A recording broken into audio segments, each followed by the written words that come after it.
Dios había identificado al pueblo como oveja para de esa manera asumir la responsabilidad del pastor. Quienes vinieron antes de mí,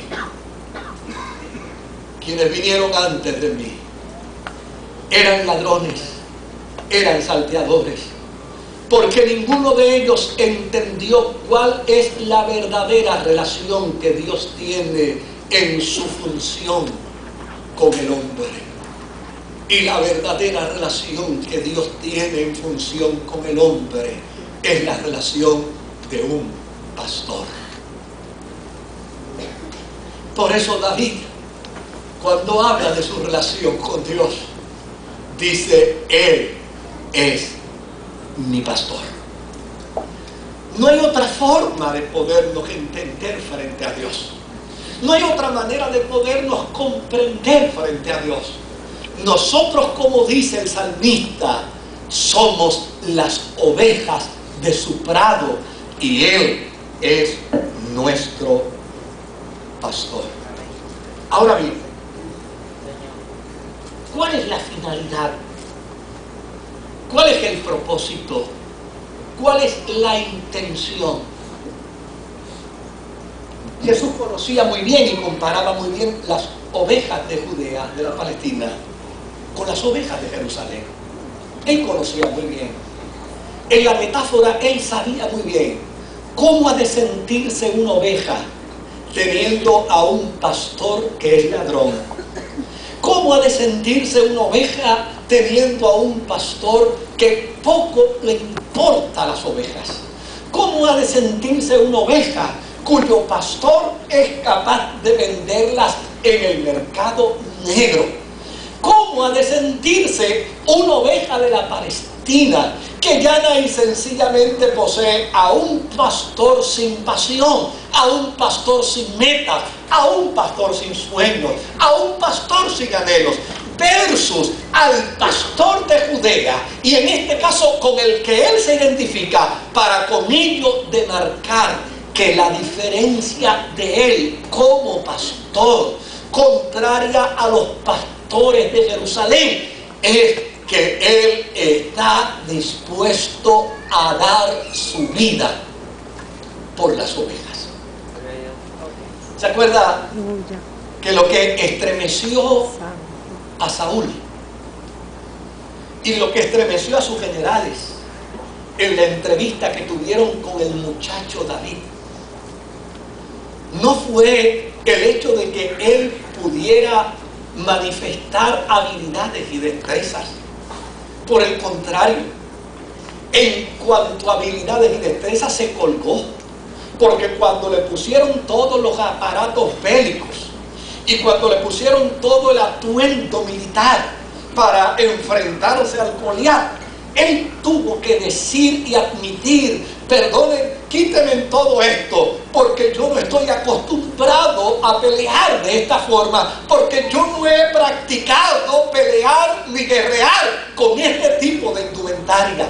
Lo que estremeció a Saúl y al equipo de generales fue cuando David le dijo a ellos: yo soy pastor de ovejas, y cuando un animal me roba una oveja, yo me voy tras de él y yo no le permito al animal que se apropie de mi oveja, sino por el contrario, yo peleo con el animal feroz hasta que con mis propias manos lo mato y devuelvo nuevamente al redil mi ovejita.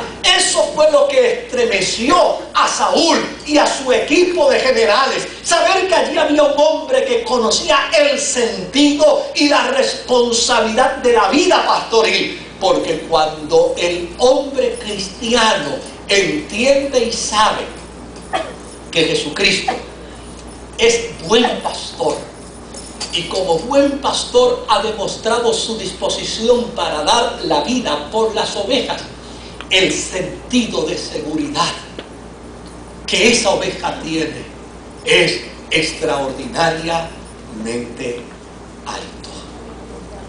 ¿Cuál es la finalidad de un Jesús como pastor y usted y yo como oveja, para que tengamos vida y para que la tengamos en abundancia. Probablemente nos toca vivir en la meseta de Judea. Probablemente nos toca experimentar los peligros del precipicio. Probablemente nos toca experimentar los riesgos de lo inhóspito del desierto. Probablemente nos toque experimentar el riesgo de los animales feroces.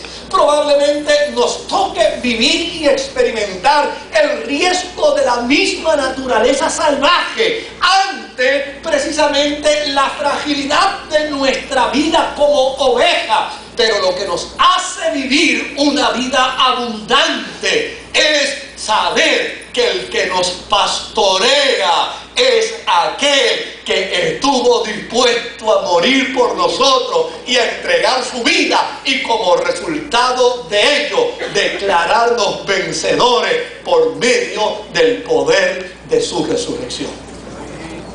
La vida abundante en este sentido nos pone en una perspectiva extraordinaria, porque nos hace entender a nosotros como creyentes que la vida abundante en Dios no tiene que ver absolutamente nada con dinero, no tiene que ver absolutamente nada con prestigio, no tiene que ver nada absolutamente con seguridad externa.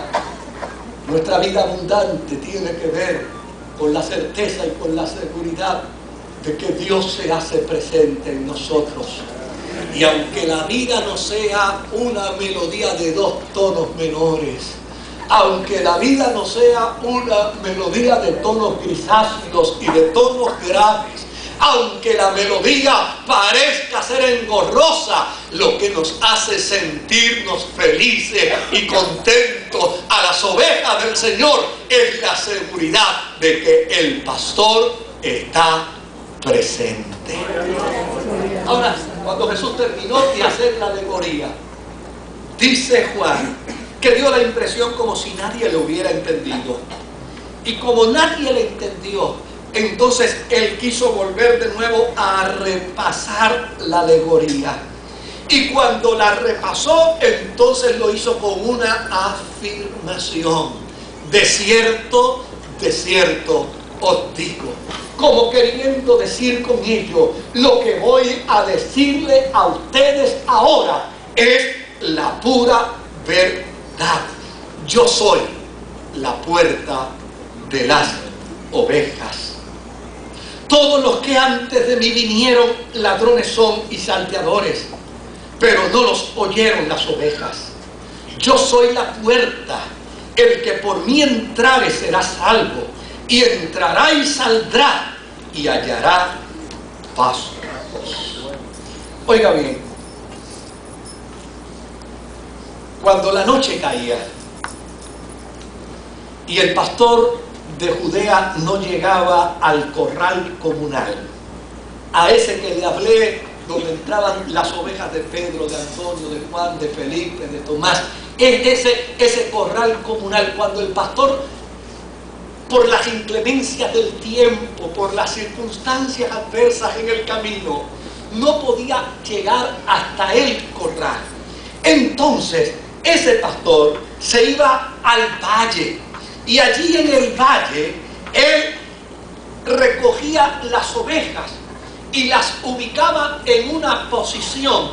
Hay algunos de los historiadores que dicen que era que habían unos corrales también más pequeños, y desde luego donde no le permitían al pastor descansar, porque llana y sencillamente eran los corrales para que el pastor simplemente pudiera guarecerse, pudiera capear la noche con la inclemencia del tiempo. Pero lo que es importante es que cuando el pastor no podía llegar hasta el corral comunitario, porque era una noche lluviosa, porque era una tarde tormentosa, porque había tenido dificultades, tal vez peleando con un animal que le quería llevar alguna oveja, entonces en el valle se ubicaba en este tipo de corral improvisado.